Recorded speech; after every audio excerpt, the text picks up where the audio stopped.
এবার আবার নতুন করে এসেছে যে দ্বিতীয় গ্রুপ যারা আছে, মানে সাদিয়ানি গ্রুপ যেটাকে বলা হয়, ওই গ্রুপ তারা বিশ্ব ইজতেমা করতে পারবে না। নতুন করে কথা এসেছে যেটা। তো এখন বিশ্ব ইজতেমা করতে পারবে না, হয়তো আমরা শুনতেছি, বা এরকম আবার দ্বন্দ্ব হয় কিনা, বা এরকম আবার অতর্কিত হামলা চালায় কিনা তারা, এটা দেখার বিষয় আছে। বা মানুষও জানতে চায়, সাধারণ পাবলিকও জানতে চায়, জাতি জানতে চায় যে আসলে কারণ কি, কোন গ্রুপ তারা সঠিক ব্যাঠিক।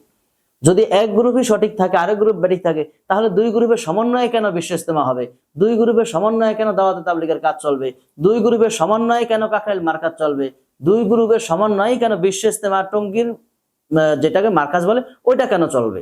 তাহলে তো অবশ্যই তারা ভ্রান্ত আকীদার দল, ভ্রান্ত দল। তাহলে তো তাদের তো এক হওয়ার কথা না, একভাবে চলার কথা না। তাহলে তো অবশ্যই, যেহেতু শুরু থেকেই দ্বন্দ্ব এবং শুরু থেকেই যেটা বাতিল গ্রুপ ওইটা আলাদা হয়ে গেছে, তো এখন তো আর ওইটা একসাথে হওয়ার প্রশ্ন আসে না।